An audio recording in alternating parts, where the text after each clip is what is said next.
This video is created for entertainment and storytelling purposes only. The stories featured may be fictional, inspired, adapted, or dramatized. Any resemblance to real persons or events is purely coincidental. This channel does not promote harassment, violence, or illegal activities. Viewer discretion is advised. The first time I died, I was sitting 3 rows behind my own funeral. And the worst part, nobody noticed. Not my friends. Not my family. Not even my husband. Especially not my husband. Because while everyone else was pretending to cry, he was holding hands with my sister. My name is Suzanne Miller, 34 years old, married for 11 years. And according to the United States government, I died on a rainy Tuesday night in Chicago. Car accident. Vehicle fire. Body too damaged to identify. Case closed. Except, I wasn't dead. I was drugged, kidnapped, and buried alive inside another woman's identity. 3 weeks earlier, my life looked perfect online. Big house.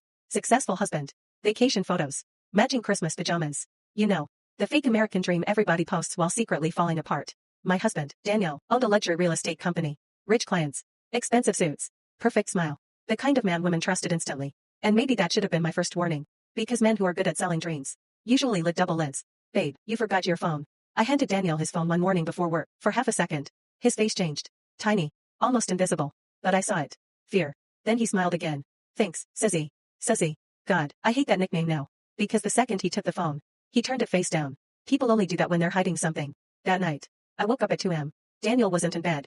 I walked downstairs quietly, and heard voices in the kitchen. A woman laughing. Soft. Familiar. Then Daniel whispered, "She still has no idea." My stomach dropped. I peeked around the corner, and my entire world shattered. My younger sister, Claire, was sitting on the kitchen counter kissing my husband. I couldn't breathe. I just stood there frozen while my brain tried to reject reality. Claire. My baby sister. The girl I practically raised after her parents died. The same girl who cried in my arms after every breakup. The same girl I paid college tuition for. And there she was, wearing my husband's shirt, laughing in my house, touching my husband like I never existed. Then Claire said something that changed everything. "When are we finally getting rid of her?" Silence. Then Daniel answered, "Soon." I should have screamed, should have called the police, should have exposed them immediately. Instead, I quietly walked back upstairs. Because something in Daniel's voice terrified me. It wasn't guilt. It wasn't panic. It was confidence. Like they already won. The next morning, I acted normal. I made breakfast, smiled, kissed Daniel goodbye. And then I did something I had never done before. I followed him. His black Mercedes drove downtown, past his office, past the financial district, all the way to an abandoned storage facility near the river. Daniel stepped out. Claire was already waiting there. But they weren't alone. 2 men in black jackets opened the storage unit. And inside was a burnt car. My burnt car. My blood turned to ice. Because hanging from the rearview mirror was my necklace. The one Daniel bought me on our anniversary. Why was my car already burnt before I was even dead? I pulled out my phone and started recording. Then one of the men spoke. "You sure the body swap will work?" Daniel nodded calmly. Nobody questions closed casket funerals. Body swap. My chest tightened. Claire crossed her arms. "What about Suzanne?" Daniel smiled. "That smile still gives me nightmares. She'll disappear before Friday." I drove home shaking. My hands barely stayed on the steering wheel. My husband wasn't cheating on me. He was planning to erase me. And somehow, my own sister was helping him. That night, I searched Daniel's office. At first, I found nothing. Then I discovered a hidden safe behind a painting. Inside were passports, cash, fake kids, and photographs. Dozens of women. Different ages. Different states. All smiling beside Daniel. Some were circled in red marker. One photo had the word, "complete." Another, "pending." Then I found my photo. Underneath it were 2 words written in black ink. Next Friday, I nearly threw up. Daniel wasn't just a cheating husband. He was running some kind of scam. Or worse. Then I found a flash drive. And the moment I opened it, my entire reality collapsed. Videos. Secret recordings. Women crying. Begging. Signing insurance papers. Marriage certificates. Bank transfers. And then, a video of Daniel speaking directly to the camera. "If you're watching this, Suzanne found the safe." He smiled. "You always were too curious." My blood froze. Then his face became cold. Run. The lights in the house went out. Every single one. Darkness swallowed everything. Then I heard footsteps downstairs. Slow. Heavy. Not Daniel. Someone else. I grabbed the fireplace poker and locked myself inside the bedroom. Footsteps climbed the stairs. Thump. Thump. Thump. Then a voice whispered outside the door. "Mrs. Miller." Silence. "We just want to talk." The doorknob slowly turned. I backed away shaking. Then, bang. The door exploded open. I swung the poker wildly and smashed the masked man across the face. He crashed backward. Another man grabbed me from behind. I screamed. A needle stabbed into my neck. And the world went black. When I woke up, I was inside a van. Hands zip-tied. Head pounding.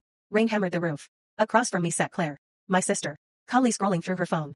I stared at her in horror. "Claire." She looked up emotional. "Z. You should have stayed out of it. How could you do this to me?" Her jaw tightened. "You think Daniel picked you because he loved you?" The van hit a bump. Then she leaned closer. "You were just the richest target." I started crying.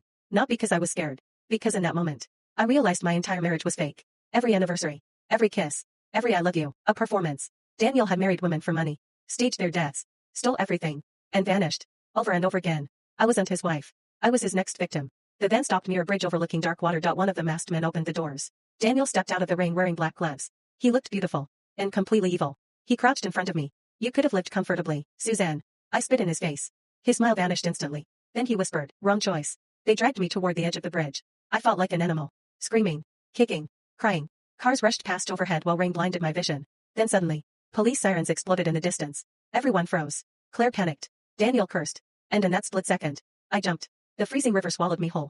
The current dragged me under while darkness crushed my lungs. I thought I was dead. Maybe I should have died.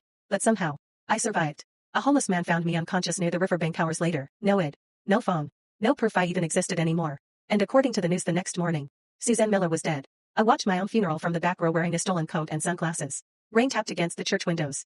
People cried fake tears. But Daniel looked devastated. Oscar-worthy devastated. And Claire sat beside him holding his hand. Then the priest said something horrifying. We pray Suzanne's tragic death brings peace to her husband. Peace.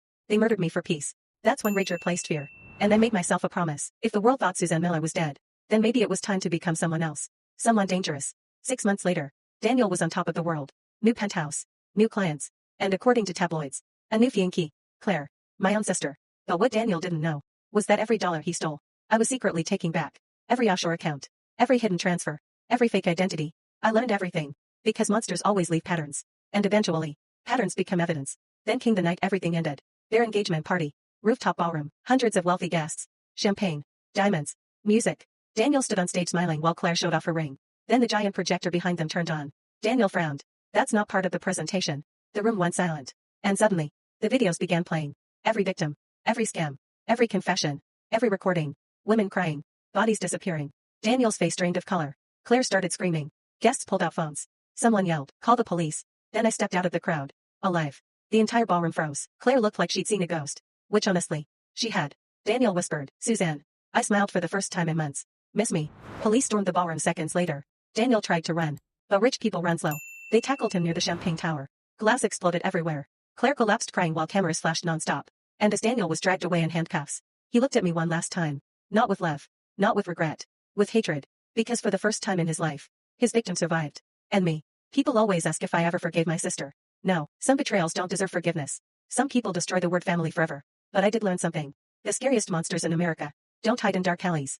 They sleep beside you, eat dinner with you, tell you they love you, and wait patiently for the perfect moment to bury you alive.